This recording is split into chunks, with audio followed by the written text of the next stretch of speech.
സുനിൽ വ്ലോഗ്സിന്റെ മറ്റൊരു വീഡിയോയിലേക്ക് എല്ലാവർക്കും സ്വാഗതം. ഞാൻ സുനിൽ, പത്തനംതിട്ട. വീഡിയോ ആദ്യമായി കാണുന്നവർ സബ്സ്ക്രൈബ് ചെയ്യാൻ മറക്കാതെ ഇരിക്കുക, ബെൽ ബട്ടൺ പ്രസ് ചെയ്യുക, അതുപോലെ ലൈക്ക്, ഷെയർ, കമന്റ് ചെയ്യുക. നമ്മളിപ്പോൾ എത്തിച്ചേർന്നിരിക്കുന്നത് പത്തനംതിട്ട ജില്ലയിൽ കോന്നി ഇളകൊള്ളൂർ മഹാദേവ ക്ഷേത്ര തിരുസന്നിധിയിലാണ്. ഈ ക്ഷേത്രത്തിൽ ഏപ്രിൽ 21 മുതൽ മെയ് 1 വരെ അതിരാത്രം നടത്തപ്പെടുകയാണ്. ഏപ്രിൽ 21 മുതൽ മെയ് 1 വരെയാണ് അതിരാത്രം ഇവിടെ നടത്തപ്പെടുന്നത്. ഇന്ന്, അതായത് ഏപ്രിൽ 30 ചൊവ്വാഴ്ച, അതിരാത്രത്തിൻ്റെ 10ാം ദിവസമാണ്. 2015 ഏപ്രിൽ 20 മുതൽ 26 വരെ ഈ ക്ഷേത്രത്തിൽ സോമയാഗം നടന്നിരുന്നു.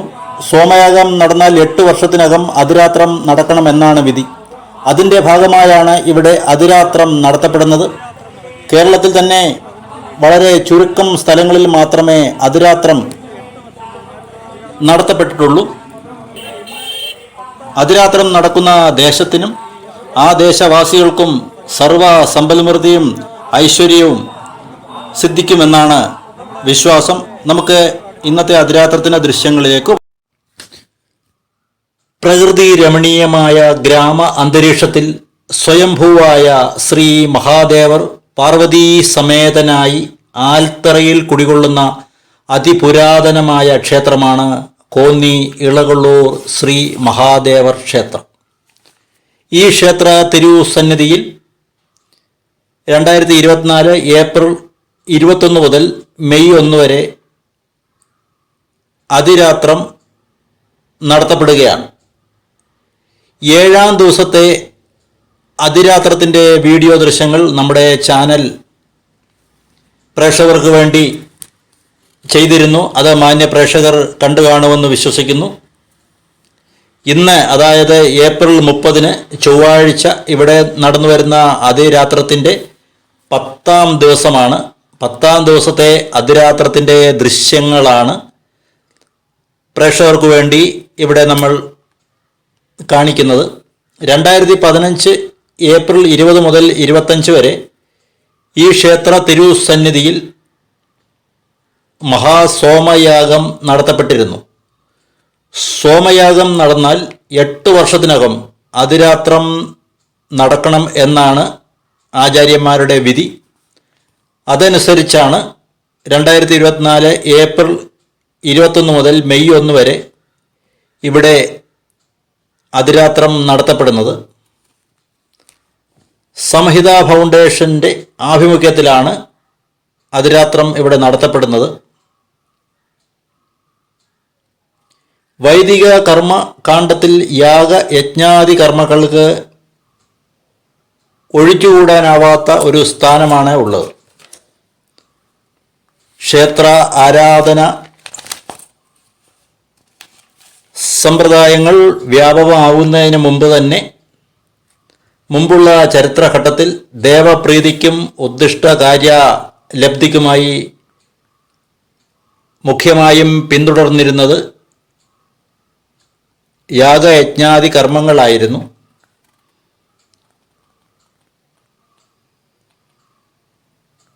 അതിരാത്രം വൈകുന്നേരം ഷോഡ സ്തുതിക്ക് ശേഷം രാത്രി പര്യന്തം നാൾ സ്തുതിശാസ്ത്രങ്ങൾ 3 ചുറ്റായി 12 പ്രാവശ്യം ചെയ്യുന്നതിനാൽ ഇതിനെ അഗ്രപര്യായങ്ങൾ എന്നും പറയാറുണ്ട്. ഇത് ഏകദേശം 1000 ഋതുക്കൾക്ക് മേൽ വരുമെന്നാണ് പറയപ്പെടുന്നത്. പറവകളുടെ ശബ്ദം കേൾക്കെ ജപിക്കണമെന്നാണ് വിധി. സൂര്യോദയത്തിന് മുൻപ് ഋതുക്കൾ അവസാനിച്ചാൽ സൂര്യോദയം വരെ ആവർത്തിച്ചു കൊണ്ടേയിരിക്കണം. സൂര്യോദയമായ ശേഷമാണ് അവസാന സ്തുതി. ആകെ 29 ശ്രുതിശാസ്ത്ര ഹോമങ്ങൾ അടങ്ങിയതാണ് അതിരാത്രം. രാത്രിയെ അതിർക്കമടിക്കുന്നത് എന്ന അർത്ഥത്തിലാണ് അതിരാത്രം എന്ന പേര് വന്നത്. ഈ യജ്ഞത്തിൽ നിന്ന് സസ്യസമൃദ്ധി, ജലസമൃദ്ധി കൂടാതെ എല്ലാവിധ ശാന്തിയും സമാധാനവും ഭക്തർക്ക് ലഭിക്കുന്നുണ്ട്. ശ്രൗതയജ്ഞം ഒരാൾക്ക് മാത്രമായി സാധ്യമല്ലാത്ത ഈ കാലഘട്ടത്തിൽ തപോഭൂമിയും യാഗഭൂമിയുമായ ഇളകള്ളൂരിൽ അതിരാത്ര മഹായാഗം അരുണ കേതു ശയനത്തോടുകൂടിയാണ് നടത്തപ്പെടുന്നത്. സമസ്ത ചരാചരങ്ങളുടെയും ഉന്നതിക്കായി നടത്തുന്ന ഈ യജ്ഞത്തിൽ ഏവർക്കും പങ്കെടുക്കാൻ ഇവിടെ അവസരവും ഒരുക്കിയിട്ടുണ്ട്. യജ്ഞം വിശദമായി പല ദിവസങ്ങളിൽ നടത്തുന്നതിനാൽ ഭക്തർക്ക് അവനവൻ്റെ കഴിവ് പ്രകാരം യജ്ഞത്തിൽ സേവ നടത്തുന്നതിനും അവസരം ലഭിക്കുന്നുണ്ട്. ലോക ചരാചരങ്ങളുടെ നന്മയ്ക്കായി നടത്തുന്ന ഈ യജ്ഞം മനുഷ്യരാശിക്ക് ഐശ്വര്യപ്രദമേകാനുള്ള ഒരു യജ്ഞം തന്നെയാണ്.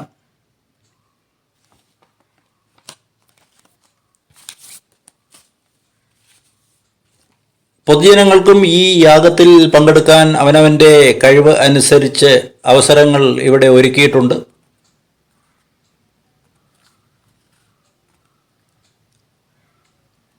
പറ സമർപ്പണം, മഞ്ഞൾ പറ സമർപ്പണം, അതുപോലെ തന്നെ ഏകദിന യാഗം, ത്രിദിന യാഗം, പഞ്ചദിന യാഗം, സപ്തദിന യാഗം, സമ്പൂർണ്ണ യാഗം എന്നിങ്ങനെ പൊതുജനങ്ങൾക്കും ഭക്തർക്കും യാഗത്തിൽ പങ്കെടുക്കാനുള്ള സൗകര്യവും ഇവിടെ ഒരുക്കിയിട്ടുണ്ട്. നിരവധി ഭക്തജനങ്ങളാണ് ഇളകൊള്ളൂർ ക്ഷേത്ര തിരുസന്നിധിയിലേക്ക്, ഈ യാഗഭൂമിയിലേക്ക് ഈ യാഗം തുടങ്ങിയ ഏപ്രിൽ 21 മുതൽ ഒഴുകി എത്തിക്കൊണ്ടിരിക്കുന്നത്.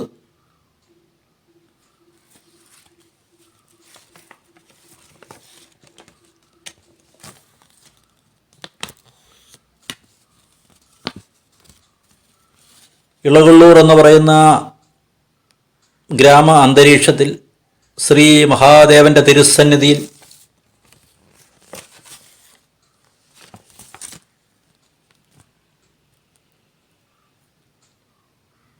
ഈ യാഗം നടത്തപ്പെടുമ്പോൾ ഈ നാടിനും ഈ നാടിൻ്റെ ദേശവാസികൾക്കും സമ്പൽ സമൃദ്ധിയും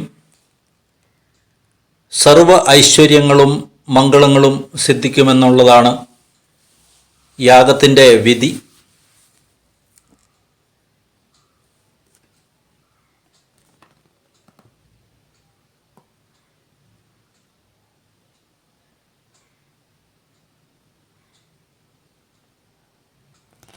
നമുക്ക് 10ാം ദിവസത്തെ യാഗത്തിൻ്റെ കർമ്മങ്ങളിലേക്ക്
Ava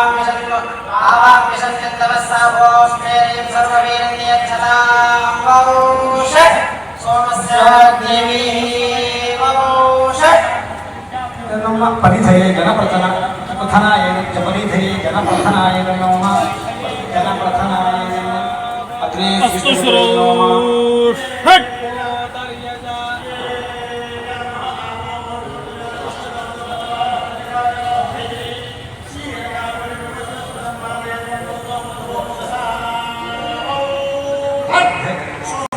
पुण्येन सोमं नभासो माभूता अस्मिन् दिवसवने त्रयं गमभूता अस्मिन् दिवसवने अस्मिन्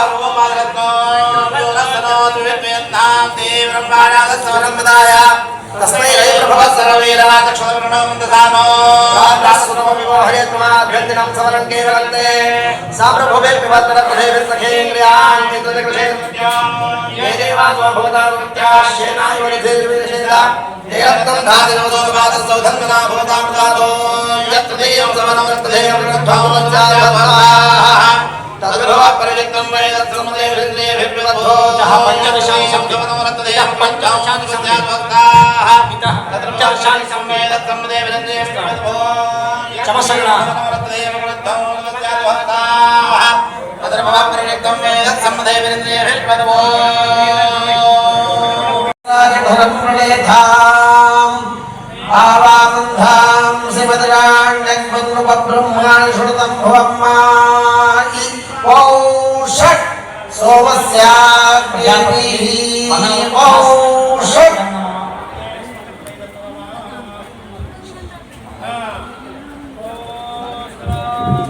अस्तुश्रो षट्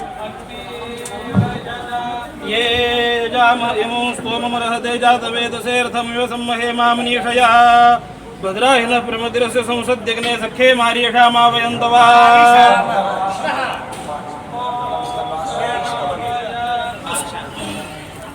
अस्तुश्रौ षट् ये जामयमो स्तोममर्हते जातवेदसेऽर्थमिव सम्महे मामनीषया भद्राहिनः प्रमदिरस्य संसद्यग्ने सख्ये मार्यषामावयन्तवा वौ षट् सोमस्याग्निभिः वौ षट्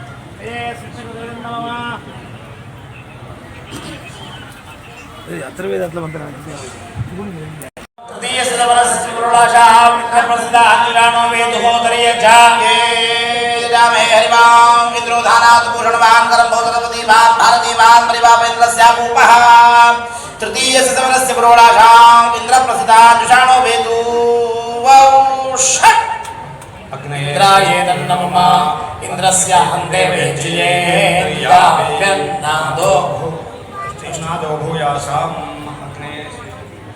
अग्नये अग्नये नो ब्रूहि अग्ने तृतीय सवने कानिन प्रोडानो साससूनमाहुतम् अथा देवेश्वरं विपन्नयाधारं तवन्दो ओ श्रावय अग्नये प्रेह्य निम्रोलाशानाञ्जुषदा हविर्होतरीया यदामहे हविरग्नेभिः वौ षट् अग्नये नमः अग्नेरहन्ते वैज्ञयायुष्मान् यज्ञेन प्रतिष्ठाङ्गमेयाम् वैश्वानरे हृदयो विशासमुत्सं शुद्धारमिदं सनः पितामहं पितामहं सोऽन्ये लोके गच्छतमिन्वानन्दसुधारमः वैश्वानराजेदं नमः अमोघस्पृश्य इमगं समुद्रं शतधारमुत्सं विद्यमानं मूलस्य मध्ये कृतं दुहान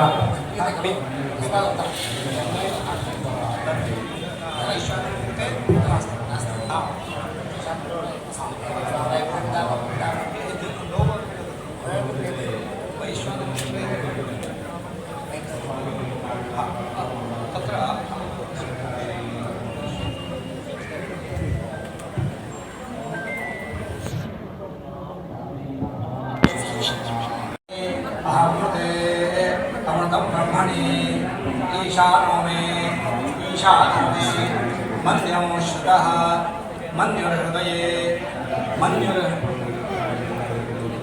मयि अहमृते अमृतं ब्रह्मणि आत्मनः आत्मनि श्रुतः हृदयम् आत्मा हृदये हृदयं मयि अहमृते अमृतं ब्रह्मणि पुनर्म आत्मा पुनरायुरागात् पुनः प्राणः पुनरात्मा